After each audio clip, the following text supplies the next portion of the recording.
नवीन योजना आहे. दादांनी सांगितलं आपण या योजनेमध्ये सगळ्या अटी शर्ती काढून टाकल्या आहेत. काही काळजी करायचं कारण नाही.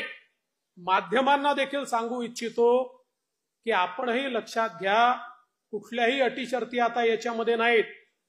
कारण आमच्या समोर प्रश्न आले, ते जेन्युइन प्रश्न होते की या ठिकाणी समजा रहिवासी दाखला तर बाबा मध्य प्रदेशातनं किंवा दुसऱ्या भागातनं कर्नाटकातनं त्या ठिकाणी 15 वर्षापूर्वी लग्न होऊन एक भगिनी इकडे आली आहे, पण आता तिचा रहिवासी दाखलाच नाहीये, तर काय करायचं? आम्ही सांगितलं हरकत नाही, नवऱ्याचा तर असेल, नवऱ्याचा दाखला, बरं तोही दाखला म्हणून कुठल्याही तहसीलदाराकडे जाण्याची आवश्यकता नाही. 15 वर्षापूर्वीचं मतदार यादीतलं नाव चालेल, 15 वर्षापूर्वीचं रेशन कार्ड चालेल, 15 वर्षापूर्वीचं घराचं डॉक्युमेंट असेल ते चालेल. कुठलंही 15 वर्षापूर्वीचं डॉक्युमेंट असेल तर ते डॉक्युमेंट त्या ठिकाणी नवऱ्याच्या डॉक्युमेंटवर, पत्नीला किंवा वडिलांच्या डॉक्युमेंटवर मुलीला त्या ठिकाणी योजना मिळणार आहे. त्यानंतर उत्पन्नाच्या दाखल्याकरता कोणालाही रांग लावायची आवश्यकता नाही.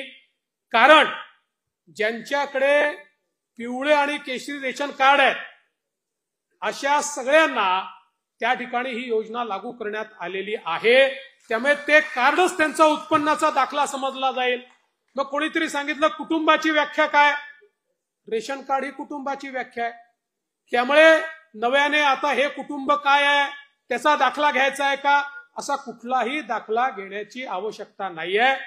आणि याच्या व्यतिरिक्त ज्यांच्याकडे रेशन कार्डही नाही आहे त्यांनी सेल्फ सर्टिफिकेशन करायचं. स्वतः केवळ सेल्फ सर्टिफिकेशन केलं तरी देखील त्यांना ही योजना मिळणार आहे. ही योजना आमच्या बहिणींना बाहेर ठेवण्याकरता नाही आहे, ही आमच्या बहिणींना आत घेण्याकरता योजना तयार करण्यात आलेली आहे.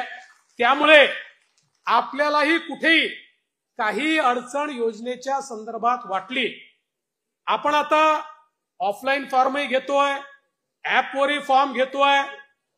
ऍपवरचे फॉर्म हे आपल्याला सोपे पडतात, ऑफलाईन जे येतात ते पुन्हा ऑनलाईन करावे लागतात.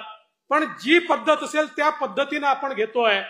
एवढीच आपल्याला विनंती आहे की फॉर्म भरताना अकाउंट नंबर वगैरे जर नीट लिहिला नाही तर ते पैसे अकाउंटला जाऊ शकणार नाही. त्यामुळे आपणही थोडी मदत केली पाहिजे आणि अकाउंट नंबर वगैरे योग्य प्रकारे लिहिले गेले पाहिजे. त्यात कुठली चूक होऊ नये अशा प्रकारचा प्रयत्न हा निश्चितपणे या ठिकाणी आपण केला पाहिजे.